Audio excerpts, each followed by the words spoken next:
Good afternoon, সবাই কেমন আছে? আশা করি সবাই ভালো আছে, সুস্থ আছে। আমিও ভীষণ ভালো আছি। আর আমি আমার ব্লগটি স্টার্ট করেছি। এখন বাজে কটা? 12:30। সো আমি এখন বাইরেই ব্লগটা স্টার্ট করেছি। সকাল থেকে একদমই টাইম পাইনি, কারণ এত কাজের চাপ, বেরোবো আজকে সে কারণে। সো এখন আমি রোদে বসে আছি চুলটা শুকানোর জন্য। চুলটা শুকিয়ে গেলেই আমি ঘরে চলে যাবো। একদমই আমি রোদে বসতে পারি না, কিন্তু আজকে রোদে বসেছি তাড়াহুড়োর জন্য। এই চুলটা ভিজে যদি থাকে তাহলে কি হবে, ঠান্ডা লেগে যাবে। ট্রেনের মধ্যে না, মানে কতটা ঠান্ডা ওদিকে, কতটা কি আমি জানি না। কুকুরটা কি সুন্দর ঘুরঘুর করে। আজকে কুকুরগুলোকে খাবারও দেওয়া হয়নি, কেমন। সো ব্যাগ প্যাক করা মোটামুটি হয়ে গেছে, রাতের খাবার প্যাক করা হয়ে গেছে। রোদের মধ্যে খুব একটা ভালো লাগছে না, মানে আলোটা কীরকম যেন আসছে। চুলের কালারটা হালকা হালকা বোঝা যাচ্ছে। আর আজকের মানে নৈহাটি থেকে আমাদের ট্রেন রয়েছে, এখন দেখা যাক কি হয়। আমাদের রাতের খাবার পুরো প্যাক করা হয়ে গেছে অলরেডি, কিন্তু একটা প্রবলেমে পড়ে গেছি, মানে মানি প্রবলেম। সেটা হলো কি, এটিএমটা হারিয়ে যাওয়ার পরে আমার খুব প্রবলেম হয়ে গেছে। এই কারণেই প্রবলেম হয়েছে, আমি টাকা তুলতে পারছি না। এখন কাকে দিয়ে টাকাটা যে তোলাবো, ব্যাংকে যাওয়াটাও সম্ভব না। ক্যাশ টাকা একদমই হাতে নেই, খুব কম টাকা আছে। এটিএম না থাকলে এত প্রবলেম সত্যি। আর কবে যে এটিএমটা আসবে ঠিক জানি না। আমি একদম রাস্তার পাশেই বসে আছি। উফ বাবা, হাত দিয়ে চুল টানছি, এত চুল উঠছে, প্রচুর প্রচুর চুল ওঠে। বাবা রোদে আর বসতে পারছি না, আমি এবার ঘরের দিকে যাই। আমি এখন নৈহাটি স্টেশনে আছি, বাট আমি অনেক তাড়াহুড়া করে বেরিয়েছি। আর মানে অনেকটা লেট হয়ে গেছে ভেবেছিলাম, কিন্তু লেট হয়নি। এখনও একটু টাইম আছে, 2:40-এ। মানে প্রচুর ঘাবড়ে গেছিলাম। আমি ব্যাগ প্যাক করেছি, সো আমি একটা পিঠের ব্যাগ নিয়েছিলাম, সেটার চেনটা কেটে গেছিলো। নেক্সট আবার আরেকটা ব্যাগ নিয়েছি, তার মধ্যে মাস্ক আনতে ভুলে গেছি। এই মাস্কটা আবার নিয়েছি এখানে এসে। আর মানে দিদি বসে বসে ফোনে গেছে। আমি অনেক টেনশানে আছি, কারণ ট্রেনে যতক্ষণ না উঠতে পারছি ততক্ষণ টেনশানে আছি। বাট লাগেজও অনেকগুলো হয়েছে, যে কারণে অনেকটা প্রবলেম। ভাই ফোন করছে, সুনু ফোন করছে। সো ফোন করে জানতে, আমি আগেও গিয়েছি, প্রায় 1 বছর পরে ওই সাইডটাতে আমি যাচ্ছি। একটু ভয় ভয় লাগছে, আবার কোনো প্রবলেমও হবে না আশা করি, কারণ আমি অনেকবারই গেছি, একাও গেছি। এখন নয় দিদি আছে আমার সাথে, কিন্তু আমি অনেকবারই গেছি। সো আমি এই ড্রেসটা নিয়েছি আজকের। আর ব্যাগগুলো মানে 2-3টে প্রায় ব্যাগ হয়েছে আমার। এখন দেখা যাক কখন ট্রেন আসে আর কখন কি হয়, অবশ্যই শেয়ার করবো সব কিছু তোমাদের সাথে। সো আবার আড্ডা দিতে আসবো কিছুক্ষণ পরে। আলটিমেট ট্রেনে উঠলাম আমি, সিটও খুঁজে পেয়ে গেলাম। সো আমি বসে আছি, আমি খুঁজে আসবো, তারপরে সিটকে কনফার্ম করে নেবো। কনফার্ম হয়ে গেছে, ভাই আমাকে ইয়েটা পাঠিয়ে দিয়েছে। এত আওয়াজ, আমার কথা হয়তো শুনতে পাচ্ছ না, তোমরা বুঝতেও পারছো না হয়তো, এটা কোনো স্টেশনেও যাই না। বাট খুব মজাই লাগছে, অনেকদিন পরে ভাইয়ের বাড়ি যাচ্ছি, সত্যি মজা।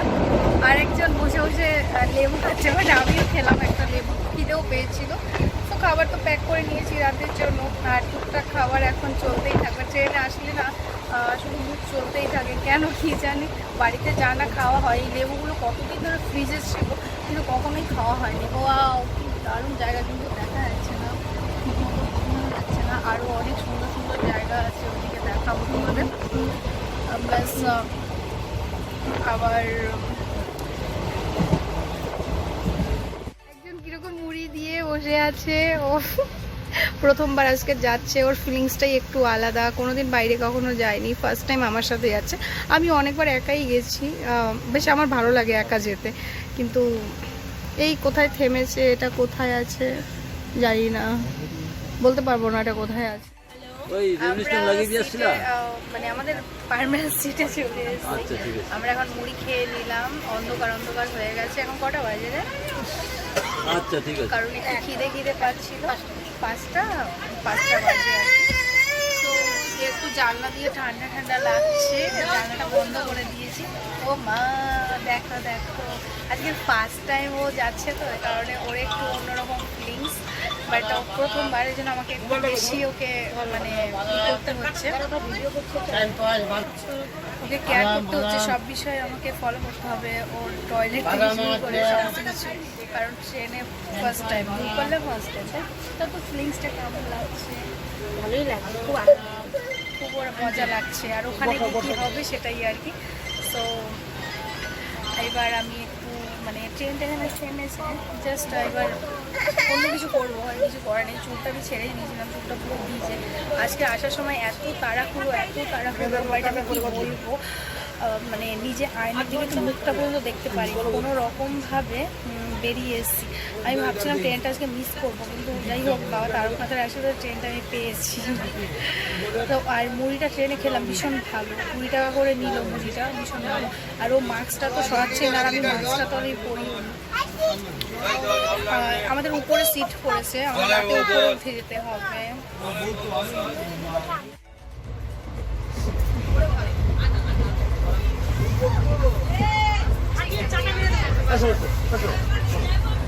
বসে আছে কি দেখো, আমরা উপরে বসে আছি।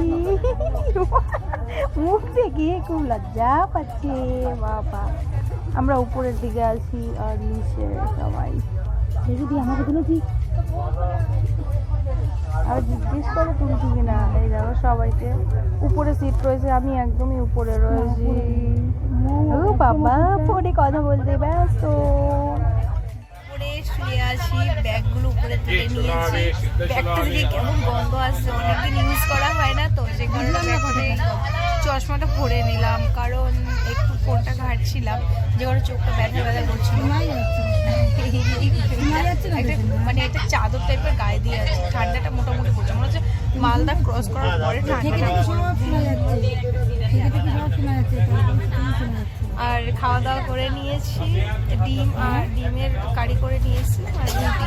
খাওয়া দাওয়া কমপ্লিট করে নিয়েছি, এবার একটু ঘুমাবো তো নাই বটে, ঘুম আসবেও না। আর তাছাড়া ফোনে চার্জও খুব একটা নেই, চার্জ দিয়েছিলাম, চার্জ দিতে গেলে আবার নিচে নামতে হবে, সমস্যা। গুড মর্নিং, সকাল হলো, এখন বাজে ঠিক 6:30, বাট বাইরে ভীষণ কুয়াশা, জানলা দিয়ে কিচ্ছু দেখা যাচ্ছে না, প্রচুর ঠান্ডা এদিকে। কুচবিহার মানে ক্রস করেছে, কুচবিহার ক্রস করেছে, এরপরেই বোধ হয় নিউ আলিপুর নাকি আলিপুরদুয়ার হবে। তো আমি কালকে রাতে ব্লগটা শেষ করতে পারিনি, এত ঠান্ডা এখানে। আমাদের কলকাতাতে একদম ঠান্ডা নেই, এখানে যে এত ঠান্ডা সেটা ভাবার বাইরে। আর একজন সেজে বুঝে বসিয়ে আছে, এই যে ও ভালো লাগছে, এদিকটা কালারটা ভালো লাগছে। আমাদের ব্যাগ প্যাক করা হয়ে গেছে, আমি ঘুমাচ্ছিলাম, আমরা 4টে থেকে উঠে একটু গেজাগেজি করছিলাম। সারা রাত সেরকম ঘুম হয়নি, সারা রাত জেগেই ছিলাম, মানে মাঝে মাঝে কখন যেন ঘুমিয়েছি কখন যেন জেগে গেছি, এটা বুঝতে পারছি না। সকালবেলা যে 1 ঘন্টা আমি 4:30 থেকে 5টা থেকে 6টা অবধি যে 1 ঘন্টা আমি ঘুমিয়েছি সেটা আমি কনফার্ম। আর রাতের ঠান্ডা এত, যত মালদা ক্রস করার পর থেকে যে এত ঠান্ডা ভাবার বাইরে। সো আমি জ্যাকেটটা পরে নিয়েছি, একটু ঠান্ডা কম হচ্ছে। আর ওড়না আমি নেইনি, এই টুপিটাকে পরে নেব, ভাই আসবে স্টেশনে। আর এই কানের না অনেকদিন পরি না, কানটা খুব ব্যথা করছে, অনেকদিন না পরলে না এটাই হয়, ভীষণ ব্যথা করছে কানটা। কিন্তু রাতে না হালকা করে টানও লেগেছে। সো বাইরে কুয়াশা ধুধু করছে, কিচ্ছু দেখা যাচ্ছে না। আমি আমার ব্লগটা এখানেই শেষ করবো, নেক্সট ব্লগ আবার শুরু করবো। নেক্সট ব্লগ হয়তো রাতে পেয়ে যাবে। সো আবার দেখা হবে নেক্সট ব্লগে। সো বাই বাই, সবাই ভালো থাকো, মর্নিংটা সবার ভীষণ সুন্দরভাবে শুরু হোক, আর তোমরা কামনা করো আমাদেরও ঘোরাটা যেন খুব ভালোই হয়। আমি বুঝতে পারছি ঠান্ডায় কী হবে, ও ট্রেনটা যাচ্ছে, প্রচুর কানে লাগছে। সো মানে আমাদের ঘোরাটা কীরকম হবে আমি জানি না, ঠান্ডা আমি ভীষণ কাবু ভীষণ। তারপরে এরকম বড় বড় লাগে, এই একটা এগুলো টানতে হিসেবে মানে বিবর্ষ ঘাম ছুটে যায়। সো এগুলো নিয়ে গিয়ে তো ঘেমে যাব, এটা একটা ব্যাপার আছে। তারপরে যে ঠান্ডা লাগবে সেটা সহ্য করাটা খুব চাপ হয়ে যাবে। এখন শেষ করবি গাড়িতে যাবি তখন শেষ করবি না, আবার নতুন করে আবার একটা ব্লগ শুরু করতে হবে আজকে, কালকের ব্লগটা শেষ করা হয়নি, ঠিক আছে? গাড়িতে শুরু করবি? হ্যাঁ, নতুন ব্লগ একটা স্টার্ট করবো আজকে। তো যাই হোক, সবাই ভালো থাকবে। আর এই ভিডিওটা ভালো লাগলে অবশ্যই কমেন্টের মাধ্যমে জানাবে। নেক্সট ব্লগ তোমাদের কাছে খুব দ্রুত পৌঁছে যাবে, সে কারণে পাশে থাকা বেল আইকনটা ক্লিক করে দেবে। So bye bye. আর হ্যাঁ, অবশ্যই একটা লাইক দেবে, মানে সবাই দেখে লাইক না দিয়ে চলে যাচ্ছ, আর যারা আজকে নতুন দেখছো ভিডিওটা অবশ্যই সাবস্ক্রাইব একটা করে দেবে। ওকে, বাই বাই, লাভ ইউ। পাশে থাকো, আর নতুন কিছু নিয়ে আসছি, মানে একটা ভালো জায়গায় যাচ্ছি, সেখানে অনেক সুন্দর জায়গা, আমি কখনো যাইনি, অনেক কিছু শেয়ার করার আছে। Bye bye.